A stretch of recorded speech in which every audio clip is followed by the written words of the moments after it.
अब ना दे इल्जाम बेदर्दी का, मक्कारी न कर। अब ना दे इल्जाम बेदर्दी का, मक्कारी न कर। तू ही खुद को जांच ले, मुझसे अदाकारी न कर। सलाम, नमस्ते, सत श्री अकाल। मैं हूं आपके साथ हर्षिता मिश्रा और आप देख रहे हैं टाइम्स मेल। मायावती इस वक्त मुसलमानों से बहुत ही ज्यादा खार खाई हुई हैं। बहुजन समाज पार्टी के मुखिया ने इस बार अपनी हार का सारा ठीकरा मुसलमानों के सिर पर फोड़ दिया। मायावती कहती हैं कि मुसलमानों ने उनको वोट नहीं दिया, जबकि उन्होंने मुसलमानों को टिकट दिया, पर मुसलमानों ने उनको वोट नहीं दिया। लिहाजा आइंदा सोच समझकर ही मुसलमानों का टिकट दिया जाएगा। मायावती अपनी सारी नाकामियों का ठीकरा मुसलमानों पर ऐसे थोप रही हैं जैसे मुसलमान उनका बंधुआ मजदूर हो। मायावती तो मुसलमान पर ऐसे एहसान जता रही हैं मानो मुसलमान इनका खानदानी गुलाम हो। ये तो मुसलमानों को अपनी हार का ऐसे कसूरवार ठहरा रही हैं मानो मुसलमान उनके चरण धोकर पीने वाला हो। मायावती अपनी हार के लिए मुसलमानों को ऐसे कोस रही हैं मानो मुसलमानों ने अगर बसपा को वोट दिया होता, मायावती इस वक्त दिल्ली में प्रधानमंत्री पद की शपथ ले रही होती।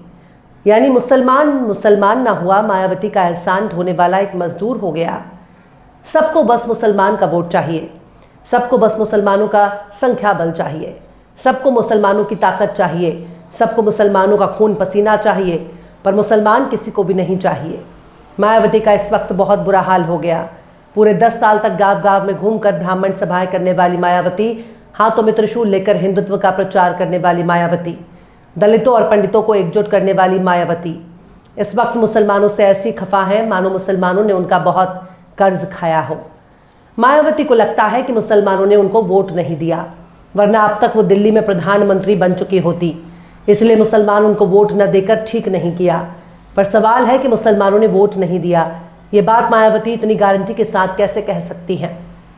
चलो मान भी लिया जाए कि मुसलमानों ने वोट नहीं दिया, तो क्या सिर्फ मुसलमानों को वोट लेकर ही मायावती बभर सीट हासिल कर लेती? तो इसका जवाब है नहीं। मुसलमानों से बड़ी संख्या दलितों की है। अगर मुसलमानों ने वोट नहीं दिया तो कम से कम दलितों ने तो मायावती को वोट दिया ही होता। तो मायावती अपनी करारी हार के लिए दलितों को क्यों नहीं जिम्मेदार ठहराती? मायावती में इतनी हिम्मत नहीं है कि वो दलितों से सवाल कर सके, आखिर दलित ने हमको वोट क्यों नहीं दिया? जबकि मायावती दलितों की मसीहा कही जाती हैं, खुद को दलित समाज का नेता मानती है। पर सवाल है कि जिस पार्टी में ऊपर से लेकर नीचे तक कहीं भी मुसलमानों का नामो निशान मौजूद नहीं, उस पार्टी की मुखिया कैसे कह रही हैं कि मुसलमानों ने उनको वोट नहीं दिया? पर यह बात मायावती ने कोई घर चार दीवारी में नहीं कहा, बल्कि बाकायदा सोशल मीडिया पर प्रेस रिलीज जारी करके मुसलमानों के सिर पर अपनी हार का ठीकरा फोड़ा है। वो कहती हैं कि इस बार चुनाव में बीएसपी अपने बलबूते पर बेहतर रिजल्ट के लिए पूरी कोशिश कर रही थी। वो कहती हैं कि दलित वर्ग में से मेरी खुद की जाति के लोगों ने अधिकांश अपना वोट बसपा को दिया, लेकिन बहुजन समाज पार्टी का खास संघ मुस्लिम समाज जो पिछले कई चुनावों में और इस बार भी लोकसभा आम चुनाव में उचित प्रतिनिधित्व देने के बावजूद भी बसपा को ठीक से नहीं समझ पा रहा। तो अब ऐसी स्थिति में आगे इनको काफी सोच समझ के ही चुनाव में पार्टी द्वारा मौका दिया जाएगा, ताकि आगे पार्टी को भविष्य में इस बार की तरह भयंकर नुकसान ना हो। मतलब मायावती कह रही हैं मुसलमान इस बार ही नहीं बल्कि कई चुनाव में इनको वोट नहीं दे रहा, जबकि मुसलमानों को मायावती टिकट देती हैं, पर बसपा को मुसलमानों ने ठीक से नहीं समझा। इसलिए मायावती टिकट बंटवारे के वक्त मुसलमानों को टिकट देने पर काफी गौर करेंगी। पर यह बात उन्होंने कोई पहली बार नहीं कही। इससे पहले 2022 में यूपी विधानसभा चुनाव में अपनी हार के वक्त भी ऐसा ही कुछ कहा था। उस वक्त मायावती ने कहा कि मीडिया के दुष्प्रचार ने मुसलमानों को गुमराह कर दिया। बीजेपी के मुस्लिम विरोधी प्रचार की वजह से मुसलमानों ने समाजवादी पार्टी की तरफ वोट कर दिया। मतलब अपनी हार के लिए मुसलमानों को जिम्मेदार ठहराने का हथकंडा कोई नया नहीं है, बल्कि मायावती की आदत हो चुकी है। जुलाई 2021 में बसपा के राष्ट्रीय महासचिव सतीश चंद्र मिश्रा ने अयोध्या में कहा था कि यूपी के लगभग 13% ब्राह्मण और तकरीबन 23% दलित एक साथ आ जाए और अन्य समुदाय का भी समर्थन मिल जाए तो अगली सरकार बसपा की ही बनेगी। अब मायावती को बताना चाहिए कि इसमें 13% ब्राह्मण और 23% दलित में मुसलमान कहां पर खड़े हैं। मुसलमानों की गिनती तो अन्य में हो रही है, जिनका नाम लेना भी मायावती के लिए ठीक नहीं। मायावती में इतनी भी हिम्मत नहीं है कि वो अपनी हार का ठीकरा उस ब्राह्मण समाज पर फोड़ सके, जिसके लिए मायावती ने घूम घूम कर ब्राह्मणों के चरण धोए, मंच से त्रिशूल लेकर प्रचार किया। पर मजाल है जो भूल कर भी अपनी हार का ठीकरा ब्राह्मणों के सिर पर फोड़ दे। लेकिन आज अपनी नाकामियों के लिए मुसलमानों को जिम्मेदार ठहरा रही हैं।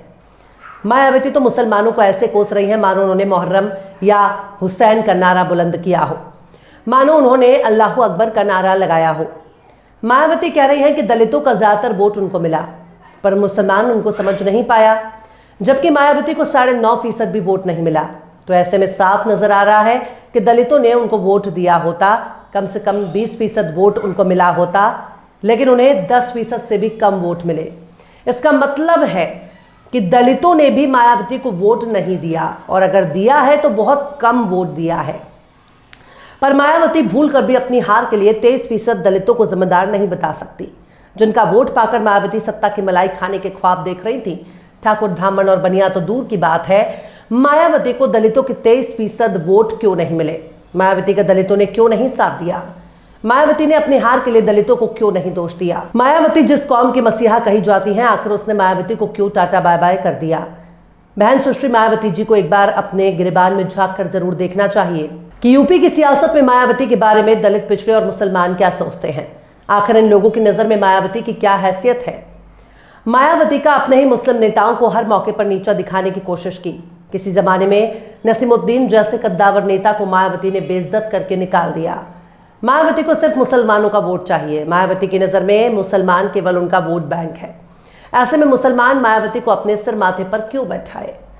मायावती ने जिस तरह से अंसारी परिवार के साथ सलूक किया, उसने भी मुसलमानों की जमीर को झकझोरने का काम किया। मुख्तार अंसारी के लिए मायावती ने सरेआम ऐलान कर दिया कि उनके दरवाजे अपने ही मौजूदा विधायक के लिए बंद हो गए। यूपी विधानसभा चुनाव के ऐलान से कई महीने पहले ही पश्चिम यूपी के कई बड़े और पुराने कद्दावर मुस्लिम नेताओं ने मायावती और बसपा से दूरी बना ली। वो इस्तीफा देकर दूसरी पार्टियों में जाने लगे। आखिर इसकी क्या वजह रही? मायावती को बताना चाहिए। दानिश अली तो इनके अपने ही लोकसभा सांसद थे, जिनको लोकसभा में बीजेपी सांसद रमेश बिधूड़ी ने गाली दी। दानिश अली को सिर्फ मजहब के आधार पर बेइज्जत किया गया। उस घटना के बाद मायावती कहाँ थी? पर दानिश अली को राहुल गांधी ने गले लगाकर हिम्मत दिया, हौसला बढ़ाया। उस वक्त मायावती कहाँ थी? मायावती ने अपने नेताओं को भेजकर दानिश का हौसला क्यों नहीं बढ़ाया? और तो और बाद में दानिश को पार्टी से ही निकाल दिया। यही है मायावती का असली चेहरा। अगर उत्तर प्रदेश में बीजेपी के राज में मायावती के किरदार पर गौर किया जाए तो मुसलमानों को नागरिकता कानून के विरोधी प्रदर्शनों की वजह से निशाना बनाया गया, उनकी संपत्ति जब्त होने लगी। तब मायावती कहाँ थी? मुसलमानों के आशियाने पर बुलडोजर चलाया जा रहा था, तब मायावती कहाँ थी? उससे भी पहले अगर गौर किया जाए तो कोरोना के शुरुआती दौर में कोविड के लिए मुसलमानों को जिम्मेदार ठहराकर उनको निशाना बनाया जाने लगा, तब भी मायावती कहीं नजर नहीं आई। मायावती ने अगर कुछ बोला भी है तो बहुत ही नपा तुला दिया है। मुसलमानों के साथ अगर किसी ने संसद तक आवाज बुलंद की है तो वो थे असदुद्दीन ओवैसी। मुसलमानों के साथ दलितों के बड़े बड़े मुद्दों को मीडिया से लेकर संसद तक ओवैसी ने उठाया, लेकिन मुसलमानों ने यूपी के चुनाव में ओवैसी को 1% भी वोट नहीं दिया। मुसलमानों की बात छोड़िए, मायावती कितने दलितों के लिए अपने आशियाने से निकलकर सड़क पर प्रदर्शन किया। मायावती केवल ट्विटर पर ही 2-4 नपे तुले शब्द बोलकर शांत हो जाया करती हैं। कई मुद्दों पर कुछ लिखना और बोलना उनके लिए पाप बन जाता है। अपने विरोधाभास के बावजूद भी अगर मायावती को लोकसभा चुनाव में यूपी से 9.5% के करीब वोट मिला है तो माफ कीजिएगा, आप 1% वोट की भी हकदार नहीं है। मायावती को धन्यवाद करना चाहिए मुसलमानों का, क्योंकि मायावती के मुस्लिम उम्मीदवारों ने मुसलमानों का वोट काटकर भाजपा को इसका फायदा पहुंचाया है। सच्चाई यही है। भारत का मुसलमान बहुत ही कट्टर सेकुलर है। भारत का मुसलमान जाति, बिरादरी और धर्म के आधार पर वोट नहीं कर सकता, लेकिन सेकुलर पार्टियों के खिलाफ मायावती के नजरिए को मुसलमानों ने भी बहुत गौर से देखा। यही नजरिया दलित और आदिवासी भी है। ओबीसी वोटर भी इनके रवैये को देख चुका है। ऐसे में सवाल है कि मुसलमान तो मुसलमान है, लेकिन मायावती का सबसे बड़ा वोटर तो दलित माना जाता है। आखिर दलित मायावती से नाराज क्यों है? ये बात अब कहने की जरूरत नहीं कि मायावती का अपना राजनीतिक इतिहास मिट चुका है। मायावती का अपना राजनीतिक पतन हो चुका है। एक तरीके से कहा जाए तो लोगों ने इस बात को भांप लिया है कि मायावती बीजेपी के खिलाफ नहीं बल्कि बीजेपी के साथ खामोश तरीके से चुनाव लड़ रही थी।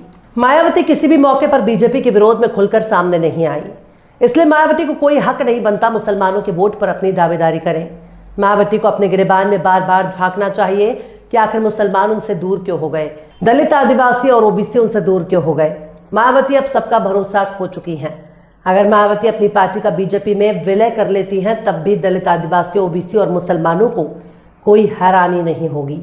मायावती इस वक्त की सियानी बिल्ली बन चुकी हैं, अपने सिर के बाल नोच रही हैं और अपने पतन के लिए मुसलमानों को जिम्मेदार बता रही हैं, जबकि सच्चाई मायावती को भी पता है कि वो बीजेपी की बी टीम नहीं है बल्कि बीएसपी ही बीजेपी है। बहरहाल चलते चलते आखिर में अल्लामा इकबाल ने भी क्या खूब फरमाया है, माना कि तेरी दीद के काबिल नहीं हूं मैं, माना कि तेरी दीद के काबिल नहीं हूं मैं, तू मेरा शौक देख, मेरा इंतजार देख। फिलहाल इस वीडियो में बस इतना ही। ये वीडियो आपको कैसा लगा कमेंट बॉक्स में जरूर बताइएगा। वीडियो पसंद आए तो लाइक करें। हमारे वीडियो लिंक को फेसबुक, ट्विटर, व्हाट्सएप पर अपने रिश्तेदार, यार, दोस्तों को भी शेयर करें और बेबाक, निष्पक्ष, स्वतंत्र पत्रकारिता को सपोर्ट करने के लिए आप हमारे यूट्यूब चैनल टाइम्स मेल को जरूर से सब्सक्राइब करें और हाँ, बेल आइकन की घंटी वाली बटन भी आप जरूर से दबा दें ताकि आपको हमारे आने वाले नए वीडियो की नोटिफिकेशन फौरन ही मिल जाए। फिर मिलते हैं किसी और वीडियो में एक नई खबर के साथ। हर्षिता मिश्रा को दीजिए इजाजत। जय हिंद। तो देख लिया आपने हमारे इस वीडियो को। हमें उम्मीद है कि आपने हमारे वीडियो को लाइक किया होगा और दूसरों को भी शेयर किया होगा। अगर अभी तक आपने हमारे चैनल टाइम्स मेल को सब्सक्राइब नहीं किया है तो जल्दी से सब्सक्राइब कर दें और बेल आइकन भी प्रेस कर दें।